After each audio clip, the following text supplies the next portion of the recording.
Interact with them in the water. Now, the interactions that we do on land and in water are the exact same, but typically the sea lions especially get really excited and get really amped and jazzed when in the water. So teaching them to be very calm and collected is really what our main focus is. Now, what we're going to show you is the beginning of a behavior is what we like to call a haul out. So basically, end goal is what's going to happen. Avalon is going to dive from this slide up here, go underwater and pick up Aaron. So what you're going to see is the very beginning of this behavior. Now, Aaron and I started training this behavior only 4 days ago, and he's made a lot of progress. So right now, Aaron's going to be freezing and enjoying it. So what she's doing is basically just getting on top of Avalon, making him feel that she's there, and what we're looking for is for Avalon not to give a care. Now, Avalon, like I said, is just under 500 pounds. The little 108-pound Aaron is not going to affect him whatsoever. So what you're going to see now is Aaron holding up her arms like this, and Vanessa is going to ask Avalon to go through that little hole and basically pick her up. Now, what you're going to see right there is we didn't actually move her along, we just actually reinforced Avalon for going through that loop. So we're going to do that one more time, but Aaron's going to scoot back a little bit further from the stage, because eventually this behavior is going to be underwater and in the middle of the pool. So what would help Vanessa is if you go a little bit more toward the slide, give him a little bit more of a stretch of a run to get into Aaron. There you go, just walk him nice and slowly. Now what also helps, Vanessa, is extend your hand out, leave your hand out, almost as if you're pointing it through. There you go, just walking just like that. Perfect. Good job. So now we're going to kind of, basically what we're going to do is, it's building blocks. So he did a good first step, he did a good second step, and each time we're going to go a little bit closer to the end behavior that we want. And this is what we call approximations. And this is how we train every behavior we have here. It's very, very slow. Good boy, Avalon. So as you can see, this is a little bit complicated in the sense that he's watching Vanessa very carefully, but he's also supposed to be responding to Aaron and basically going through her. So that was very, very good. Let's give Aaron a nice big round of applause for freezing for all of you. Yay! But guess what? She's going to have to do it again. Because what we'd like to show you is the end-all, be-all behavior of what Avalon's going to do. So, yeah. So what's going to happen now is Aaron's going to go back into the water. She's going to dive down to the bottom of the pool. And what we're going to see is Gunner, one of our veteran sea lions, come down here, pick her up, bring her to stage, and then we're going to be working another new behavior that's in our upcoming show version of Sea Lion High. So as you see, we have Gunner sitting up there. Aaron's going to jump into the water. And then when Corey up top is ready, she's going to signal for Aaron to sink down and hold her breath. Gunner's going to go hang out with her. Pick her up. All right, good job, Gunner. So that is an end-all, be-all behavior, what we're looking Avalon to do. Now that might look very simple as basically go from point A, pick up a person to point B. But as you saw, as trainers, we have to take very small steps to communicate to these animals exactly what to do.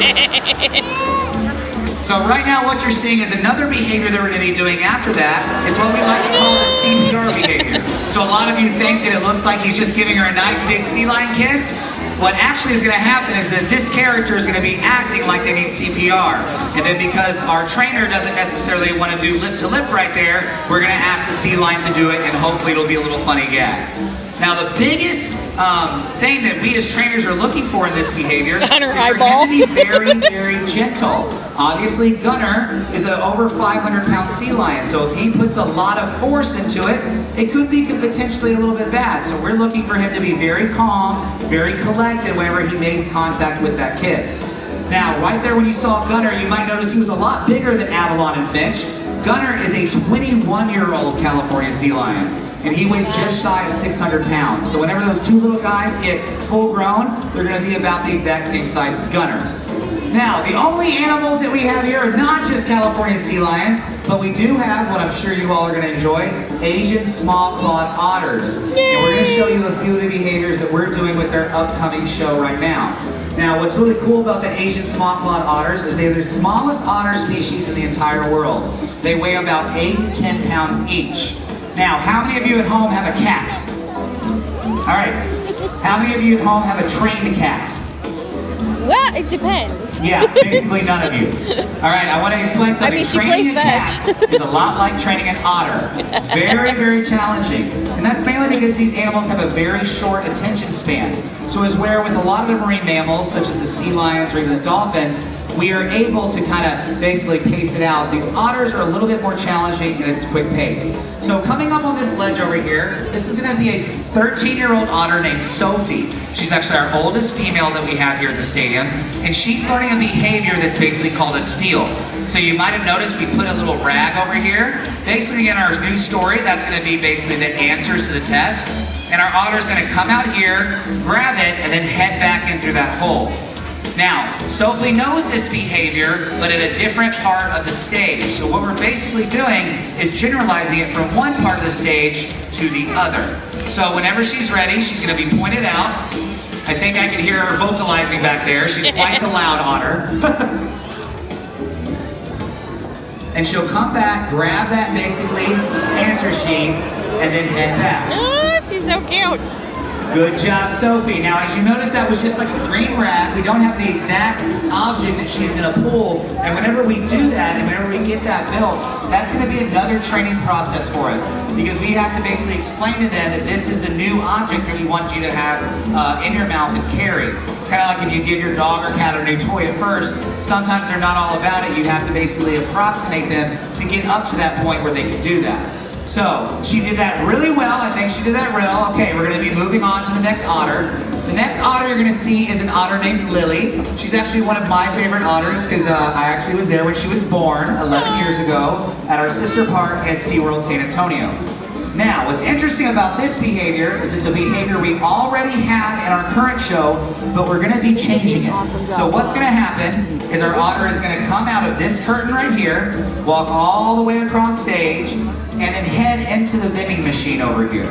Now before, what happened was the otter came out of this curtain and then headed over here. So what we're basically doing is reshaping the behavior and giving her a different end point, or we call it a B point. So hopefully we're going to see Lily come out here. We have been working this behavior with her quite often and seeing where she goes. So you might notice that Corey's out here helping her. Good job, Lily! Bye-bye.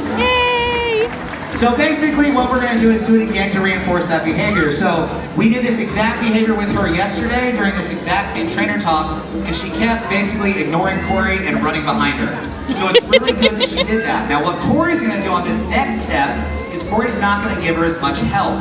So basically she's going to fade that behavior step by step. Good job, Lily! Now again, in training all these different behaviors, it's very integral for us as trainers to take those very small steps and use that positive reinforcement to our advantage. Now when I say that positive reinforcement, again, it's anytime the animals do something we like or enjoy, we're going to reinforce it. Anytime they don't necessarily do what we're looking for, we're just going to take a nice quick pause and move on to something else. You know, we're going to show a lot of attention to the good behavior and not really focus on anything we're not looking for. So, I have a question for you. Did you all guys learn a little bit today? Yay! All right, now I'm pretty sure that we could set something up well, but if we got all of this put together, I think y'all would probably like our animals to show off a little bit, huh? Yep. Oh, come on, do you want to show off?